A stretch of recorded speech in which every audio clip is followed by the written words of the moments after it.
محترم عزیز دوستو، آج کی ہماری ویڈیو میں ہم تذکرہ حضرت یوسف علیہ السلام کے بارے میں پڑھیں گے۔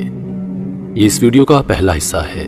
یہ ویڈیو مختلف پارٹس پر مشتمل ہوگی، تو چلیے بڑھتے ہیں آج کی اس ویڈیو کے پہلے پارٹ کی جانب۔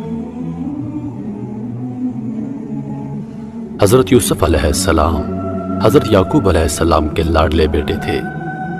آپ علیہ السلام کا سلسلہ نسب کچھ یوں ہے: حضرت یوسف علیہ السلام بن حضرت یعقوب علیہ السلام بن حضرت اسحاق علیہ السلام بن حضرت ابراہیم علیہ السلام۔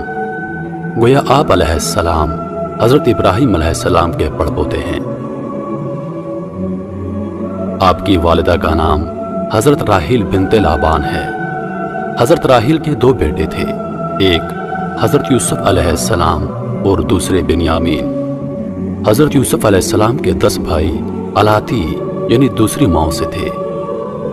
حضرت یوسف علیہ السلام کی پیدائش اپنے دادا جان یعنی حضرت ابراہیم علیہ السلام سے تقریباً 250 سال کے بعد ہوئی۔ حضرت یعقوب علیہ السلام اپنی اولاد میں سے حضرت یوسف علیہ السلام سے بہت محبت کرتے تھے۔ یہ بات باقی بھائیوں کے لیے نہایت شاق اور ناقابل برداشت تھی۔ وہ ہر وقت اس فکر میں ہوتے تھے کہ حضرت یعقوب علیہ السلام کی دلی محبت حضرت یوسف علیہ السلام کے دل سے نکال دی جائے۔ اسی دوران حضرت یوسف علیہ السلام نے خواب دیکھا کہ 11 ستارے، چاند اور سورج ان کے سامنے سجدہ کر رہے ہیں۔ حضرت یعقوب علیہ السلام نے جب یہ خواب سنا تو سختی سے آپ علیہ السلام کو منع فرما دیا کہ یہ خواب کسی اور کو مت بتانا، ایسا نہ ہو کہ یہ خواب سن کر تیرے بھائی برائی سے پیش آئیں، اس لیے کہ شیطان انسان کا کھلم کھلا دشمن ہے۔ جب حضرت یوسف علیہ السلام نے اپنے باپ سے کہا کہ میرے باپ، میں نے خواب میں 11 ستارے، سورج اور چاند کو دیکھا ہے کہ وہ مجھے سجدہ کر رہے ہیں، انہوں نے کہا، اے میرے بیٹے، تو اپنا یہ خواب اپنے بھائیوں کو نہ سنانا، کہیں ایسا نہ ہو کہ وہ تیرے ساتھ بری چال چلیں۔ بے شک شیطان انسان کا کھلم کھلا دشمن ہے۔ حضرت یعقوب علیہ السلام اپنے پیارے فرزند کا خواب سن کر بہت زیادہ خوش ہوئے، لیکن کسی طریقے سے بھائیوں کو بھی پتہ چل گیا۔ آخر شیطان نے بھائیوں کے دل میں حسد کا بیج بو دیا، کیونکہ اس خواب کا مطلب بہت زیادہ ظاہر تھا۔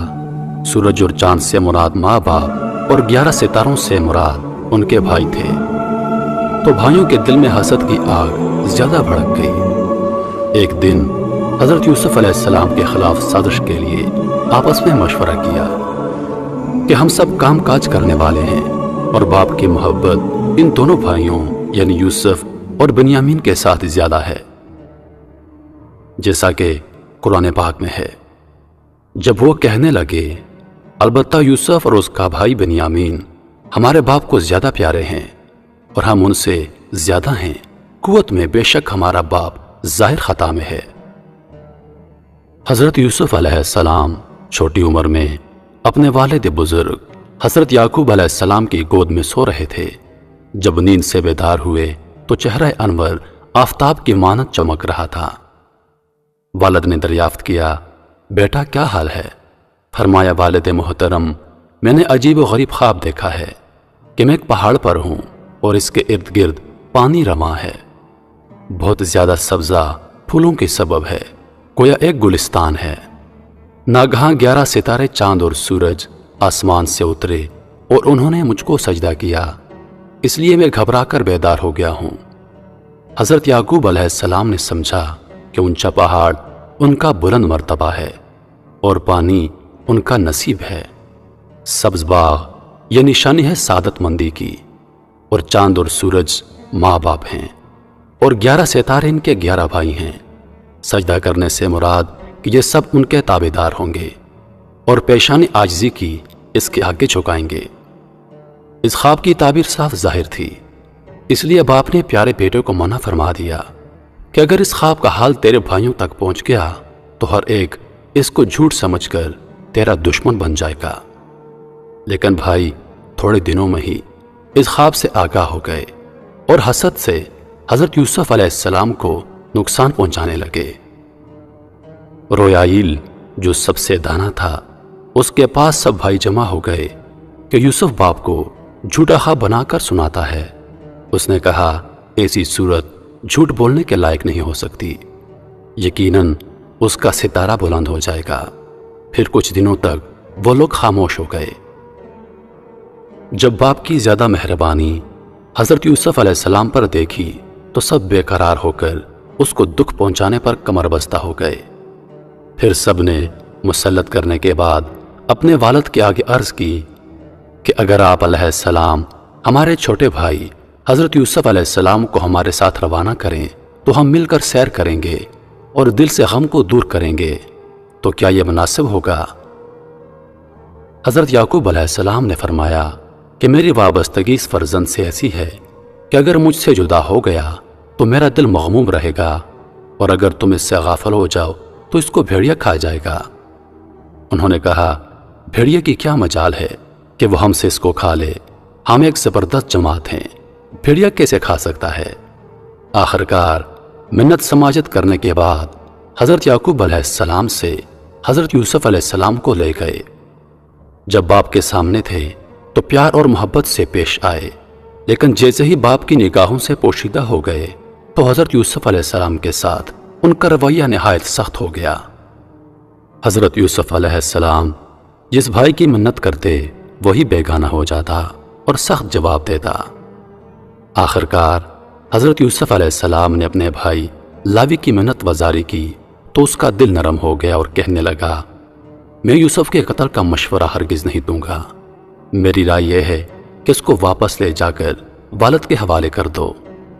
سب نے کہا کہ یوسف ہمارے ظلم اور زیادتی کا والد سے ضرور ذکر کرے گا۔ آخر اس رائے پر سب متفق ہو گئے کہ حضرت یوسف علیہ السلام کو کسی کنویں میں پھینک دیتے ہیں، یا تو خود مر جائے گا یا کوئی نکال کر لے جائے گا۔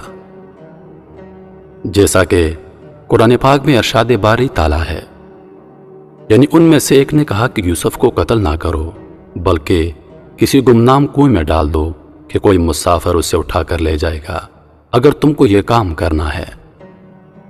چونکہ باپ کی محبت اس کے ساتھ بہت زیادہ ہے اور انہیں ہمارا کوئی خیال نہیں، اس لیے اس کو یا تو قتل کر دیتے ہیں یا پھر کسی کنویں میں پھینک دیتے ہیں تاکہ باپ کے سامنے یہ ہٹ جائے۔ پھر باپ کی توجہ ہماری جانب ہو جائے گی اور پھر ہم سب توبہ کر کے نیک بن جائیں گے۔ آخرکار سب بھائیوں نے حضرت یوسف علیہ السلام کو تکلیف دینا شروع کر دی، برا بھلا کہتے رہے اور مارتے پیٹتے کنویں کے پاس لے گئے۔ وہ کنواں کافی عرصے سے خشک پڑا ہوا تھا اور اس میں پانی کا نام و نشان نہیں تھا۔ اس کے بعد حضرت یوسف علیہ السلام کے ہاتھ پاؤں رسی سے باندھ کر کنویں میں ڈالنا چاہا۔ حضرت یوسف علیہ السلام ہر ایک کے دامن کے ساتھ چمٹتے اور رحم کی درخواست کرتے، لیکن ہر ایک اس کو دھکا دے دیتا۔ پھر جب حضرت یوسف علیہ السلام مایوس ہو گئے تو سب نے مل کر مضبوط رسی سے باندھ کر کنویں میں لٹکا دیا۔ حضرت یوسف علیہ السلام نے کنویں کا کنارہ ہاتھوں سے پکڑ لیا، لیکن بھائیوں نے انگلیوں پر مار مار کر ہاتھوں کو چھڑوا دیا۔ پھر انہوں نے رسی کاٹ دی۔ حضرت یوسف علیہ السلام کنویں کی تہ پر جا گرے۔ کنویں کے درمیان میں ایک پتھر تھا جس پر آپ علیہ السلام آ کر کھڑے ہو گئے۔ اس مصیبت اور سختی کے وقت اللہ تعالیٰ نے حضرت یوسف علیہ السلام کی طرف وحی بھیجی کہ آپ صبر سے کام لیں، اپنے بھائیوں پر خدا آپ کو غلبہ دے گا۔ اگرچہ بھائی آپ کو پست کرنا چاہتے ہیں لیکن خدا آپ کو بلند کرنا چاہتا ہے، جیسا کہ قرآن پاک میں ارشاد باری تعالیٰ ہے۔ اور ہم نے یوسف کی طرف وحی بھیجی کہ یقیناً وہ وقت آ رہا ہے کہ تو انہیں اس ماجرے کی خبر اس حال میں دے گا کہ وہ جانتے ہی نہ ہوں گے۔